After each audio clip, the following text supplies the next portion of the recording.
Hi hello నమస్తే welcome back to the channel Telugu రాజ్యం. నేను మీరా. పాన్ ఇండియన్ చిత్రంగా తెరకెక్కినటువంటి తండేల్ చిత్రానికి ఎలాంటి బజ్ అయితే కనపడలేదు. అసలు ఏంటి నాగ చైతన్య గారు ఎందుకు లైమ్ లైట్లో ఉండలేకపోతున్నారు? సాయి పల్లవి లాంటి ఒక గొప్ప యాక్ట్రెస్ ఉన్నప్పటికీ కూడా సినిమాకి సంబంధించి ఎలాంటి బజ్ అయితే కనపడడం లేదు. అసలు ఏంటి మెయిన్ రీజన్స్? దీన్ని వెనకాల ఏదైనా అంటే కక్షపూరితంగా ఎవరన్నా దీన్ని బజ్ తగ్గించే ప్రయత్నం చేస్తున్నారా? దీనికి సంబంధించి ఒక మంచి వివరణ, ఒక పూర్తి విశ్లేషణ దాసరి విజ్ఞాన్ గారికి తెలుసుకుందాం. నమస్తే అన్న. నమస్తే. First pan Indian చిత్రమా Naga Chaitanya? అది తండేల్ కస్టడీ పాన్ ఇండియన్. అది కస్టడీ కూడా పాన్ ఇండియానే. అంటే ఇక్కడ ఎవరు కక్ష పెట్టారంటే మెయిన్గా మొన్న అల్లు అరవింద్ గారు దానికి సంబంధించి ఆ ఈవెంట్లో దిల్ రాజు గారు ఉండగా పక్కన ఒక సినిమాని ఇలా అన్నావయ్యా, ఒక సినిమాలు ఇలా లేపావు అనేది ఆటోమేటిక్గా అందరికీ ఆ సిగ్నేచర్ అర్థమైంది. ఒకటి గేమ్ చేంజరు, సెకండ్ థింగ్ సంక్రాంతికి వస్తున్నాం. ఆ గేమ్ చేంజర్ సంబంధించిన రామ్ చరణ్ గారి ఫ్యాన్స్ ఎవరైతే ఉన్నారో వాళ్ళు ఈ సినిమాని కొంచెం హట్ అయ్యారు అనేది వినపడతా ఉంది. మీరు ఎలా చూస్తారు దీన్ని?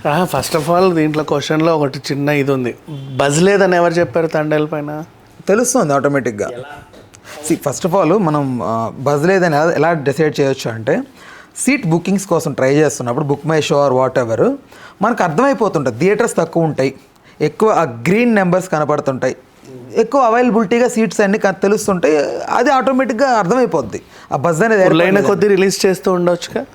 అది నేను ఇప్పుడు ప్రజెంట్ చూసినంత వరకు అయితే ఆబ్వియస్గా ఎక్కడ నాకు అంత హైప్ అయితే కనపడలేదు జనాల్లో కూడా. So what ever. విషయం ఏంటంటే తండేల్ గురించి మాట్లాడుకుంటే, మీరు ఏ కాలేజ్ కన్నా వెళ్ళి ఇప్పుడున్న యూత్ పిల్లలకి అందరిని అలా గ్రౌండ్లో పెట్టి ఇలా గుప్పెడు పిల్లల్ని ఇలా బయటికి తీయండి.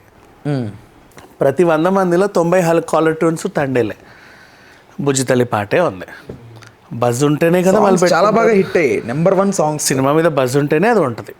నెక్స్ట్ ఇకపోతే మొన్న అల్లు అరవింద్ గారు అన్నారు ఏదో పెద్ద ఇష్యూ, దాని ద్వారా ఒక వర్గం ఈ సినిమాకి చూడొద్దు అనుకుంటుందని అన్నారు. ఆ వర్గం ఏదైతే ఉందో పుష్పాని కూడా అలాగే అన్నారు. పీకిందేమీ లేదు. ఆ వర్గం మహా అయితే 2 తెలుగు రాష్ట్రాల్లో ఇంతే అద్దంలో మొహం చూసుకున్నంత వరకే అది, బయట లేదు. దాని గురించి అంత ఆలోచించాల్సిన అవసరం కూడా లేదు. నెక్స్ట్ అల్లు అరవింద్ గారు దిల్ రాజు గారిని ఉద్దేశించి ఏదో అన్నారు. ఏం చెప్పారంటే, ఒక బిజినెస్ మ్యాన్ సినిమా ఇండస్ట్రీలో ఎప్పటి నుంచో ఉన్న 100 సినిమాలు పైగా నిర్మించినటువంటి ఒక సీనియర్ బిజినెస్ పర్సన్, అండ్ అలాగే బోల్డ్ అన్ని సినిమాలని ఎగ్జిబిట్ చేసి డిస్ట్రిబ్యూట్ చేసి అండ్ నిర్మాతగా వ్యవహరించి ఒక రేంజ్లో ఉన్నటువంటి ఇంకొక నిర్మాత గురించి గొప్పగా చెప్పాడు ఒక సభలో. ఏమని అంటే, పాపం ఇతను ఎంత గట్స్ ఉన్న నిర్మాతో చూడండి. మొన్నే ఒక సినిమా అలా పోయింది, వెంటనే ఇంకో సినిమా ద్వారా లాభాలు వచ్చాయి. వాళ్ళ అదృష్టం గురించి మాట్లాడుకున్నాడు ఆయన.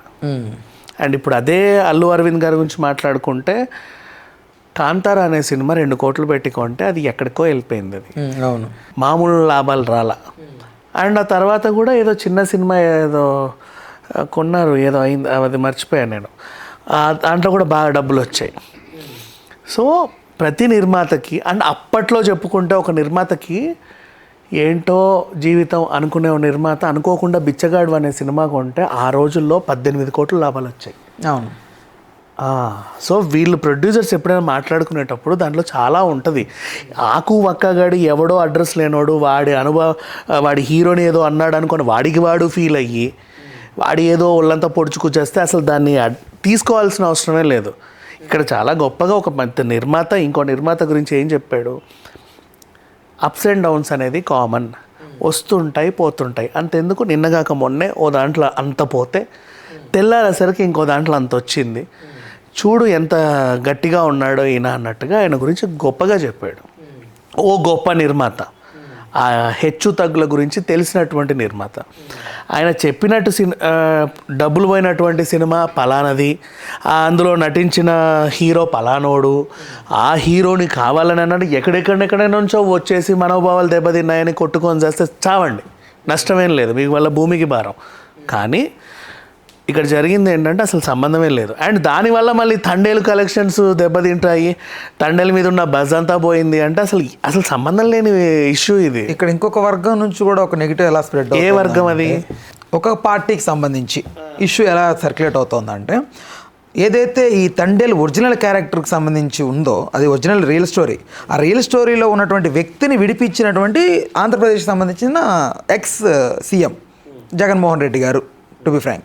సో ఆయనకి సంబంధించి అక్కడ ప్రస్తావన రానియకుండా సంభాషణ జరిగింది. ఎందుకంటే ఆ కృతజ్ఞత వాళ్ళ ఫేస్లో తెలుస్తున్నప్పటికీ ఆ మాట ద్వారా తండేల్ ప్రీ రిలీజ్ ఈవెంట్లో ఏం చెప్పాలి, యాక్చువల్గా ఏం చెప్పాలని వీళ్ళ వర్గం అనుకుంది అంటే జగన్మోహన్ రెడ్డి గారు ప్రస్తావన తీసుకొచ్చి నేను ఈరోజు ఇలా బతికి ఉన్నానంటే కారణం జగన్మోహన్ రెడ్డి గారే. ఆ రోజు ఆ సహాయం చేశారు, విడిపించారు అక్కడ నుంచి. జగన్మోహన్ రెడ్డి గారే కదా వీళ్ళని తీసుకొచ్చింది బయటికి. ఓకే, విడిపించారు. అవును, ఆన్ స్టేజ్ అంతా జరిగిన ఎవరైతే విడిపించారో వాళ్ళకి వీళ్ళు కృతజ్ఞత చెప్పుకున్నారు, వాళ్ళకి ఏదో ఫేవర్ చేశారు కాబట్టి దాన్ని ఇక్కడ వరకు ఫుల్ స్టాప్. నెక్స్ట్ ఇప్పుడు వీళ్ళ వివాదం ఏంటి?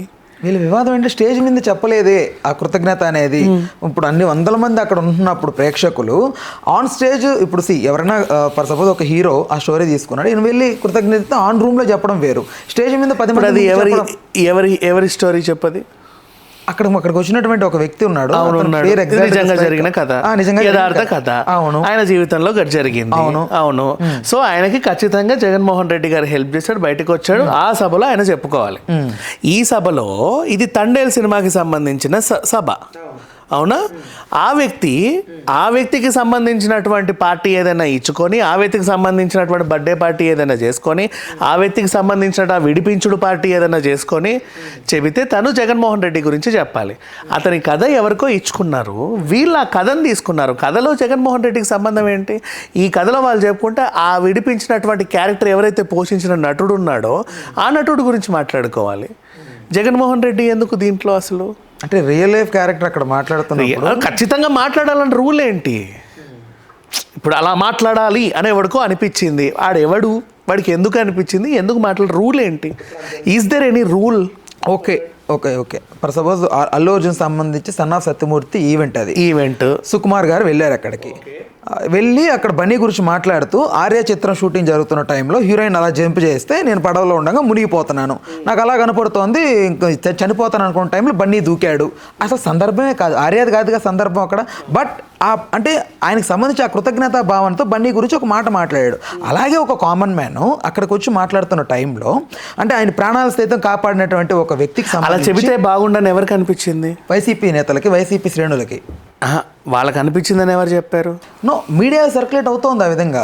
నాకు అనిపించిందని ఎవడో ఒకడు ప్రకటించుకోకుండా ఇలా అనిపించిందని అనడానికి ఎవరికి హక్కు ఉంది? వైసీపీకి సంబంధించిన ఇప్పుడు ఇదే తండేల్ ఈవెంట్లో మన సందీప్ బంగా వచ్చాడు, సాయి పల్లవి గురించి ఒక ఇన్సిడెంట్ చెప్పాడు. అదేంటది అర్జున్ రెడ్డి గురించి. అవునా? సంబంధం ఏముంది అని అడగడానికి ఏముంది? అవసరం ఏంటి? ఖచ్చితంగా చెప్పాలన్న రూల్ ఏంటి, రెగ్యులేషన్ ఏంటి? బట్ అదే సందీప్ రెడ్డి వంగ సంబంధం లేకపోయినా తీసుకొచ్చి సంబంధం లేకపోవడం కాదు, అక్కడ హీరోయిన్కి ఆయనకు జరిగిన ఒక ఇన్సిడెంట్, అది సినిమా ఈవెంట్. సినిమా దర్శకుడు వచ్చి ఆ సినిమా హీరోయిన్ గురించి చెప్పాడు.